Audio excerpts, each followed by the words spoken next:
ഇന്ന് നമ്മൾ വന്നിരിക്കുന്നത് നല്ലൊരു കിടിലൻ ചമ്മന്തിയായിട്ടാണ്. അതിനായിട്ട് തക്കാളി ഒരെണ്ണം നമ്മൾ അരിഞ്ഞെടുത്തിട്ടുണ്ട്,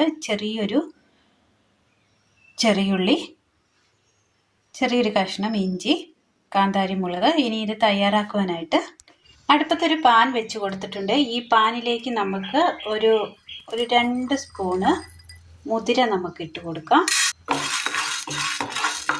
ഈ മുതിര ഒന്ന് വറുത്തെടുക്കണം.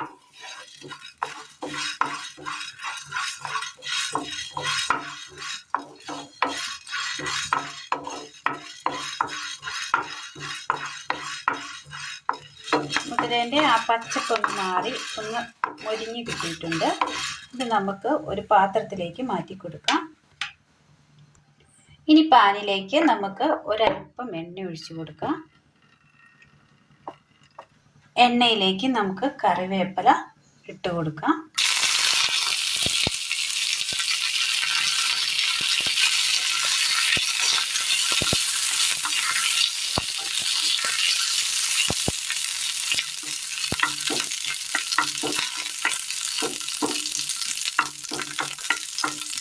ഇത് ഒരു പാത്രത്തിലേക്ക് നമുക്ക് മാറ്റി കൊടുക്കാം.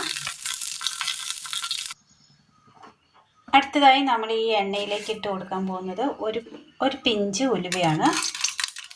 ഉലുവയൊന്ന് മൂത്ത് കിട്ടിയിട്ടുണ്ട്. ഇതിലേക്ക് ചെറിയുള്ളി, ഒരു വലുത് നമ്മൾ കട്ട് ചെയ്തെടുത്താണ്, ചെറിയൊരു കഷ്ണം ഇഞ്ചി, കാന്താരി മുളക്,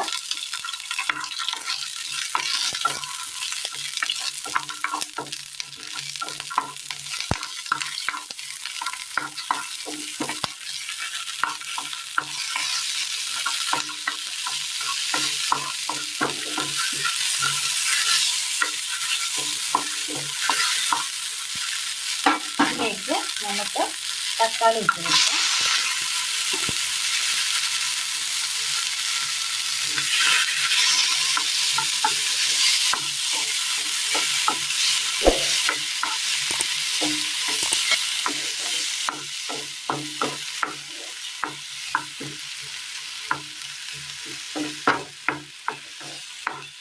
തക്കാളി മുതിര ചമ്മന്തിയാണ് ഇന്ന് നമ്മൾ തയ്യാറാക്കുന്നത്.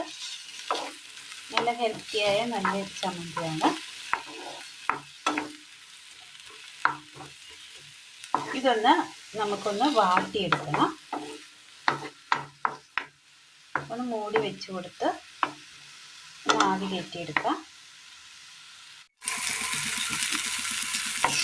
അതിൻ്റെ ആ തക്കാളിയുടെ ആ പച്ചപ്പൊക്കെ ഒന്ന് മാറി ഇതുപോലെ നമുക്ക് ഇതുപോലെ കിട്ടിയിട്ടുണ്ട്, വാടി കിട്ടിയിട്ടുണ്ട്. തീ ഓഫ് ചെയ്യാം. എന്നിട്ട് ഇതിന് തണുക്കാനായിട്ട് മാറ്റി വെക്കാം. മിക്സിയുടെ ജാർ എടുത്തതിന് ശേഷം നമുക്ക് ഈ ജാറിലേക്ക്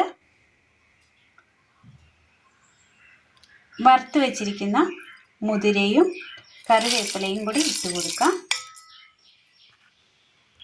ചെറിയൊരു കഷ്ണം പുളി, ഉപ്പ്, വാട്ടിയെടുത്ത തക്കാളിയുടെയും കാന്താരിയുടെയും കൂട്ട് നന്നായി ഒന്ന് അടിച്ചെടുക്കാം. അങ്ങനെ നല്ല ടേസ്റ്റിൽ നമുക്ക് തയ്യാറാക്കി എടുക്കാൻ പറ്റിയ ചോറിനും കഞ്ഞിക്കും ചപ്പാത്തിക്കും ഒക്കെ കൂട്ടാൻ പറ്റിയ നല്ല ടേസ്റ്റിയായ നല്ലൊരു ചമ്മന്തി റെസിപ്പിയാണ് ഇന്ന് നമ്മൾ തയ്യാറാക്കിയിരിക്കുന്നത്. തക്കാളി മുതിര കോമ്പിനേഷനിൽ തയ്യാറാക്കിയെടുത്ത നല്ലൊരു ടേസ്റ്റിയായ നല്ലൊരു ചമ്മന്തിയാണ്. എല്ലാവരും ഒന്ന് ചെയ്ത് നോക്കുക. വീഡിയോയെക്കുറിച്ചുള്ള അഭിപ്രായങ്ങൾ കമൻറ്റ് ബോക്സിൽ അറിയിക്കുവാൻ മറക്കരുത്. കൂട്ടുകാരിലേക്ക് ഒന്ന് ഷെയർ ചെയ്ത് അയക്കുവാനും മറക്കരുത്. അപ്പോൾ ഇന്നത്തെ വീഡിയോ എല്ലാവർക്കും ഇഷ്ടമായി എന്ന് വിചാരിക്കുന്നു. വീഡിയോ ഇഷ്ടമായാൽ ഒന്ന് ലൈക്ക് ചെയ്യാനും ഷെയർ ചെയ്യാനും സബ്സ്ക്രൈബ് ചെയ്യാനും മറക്കരുത്.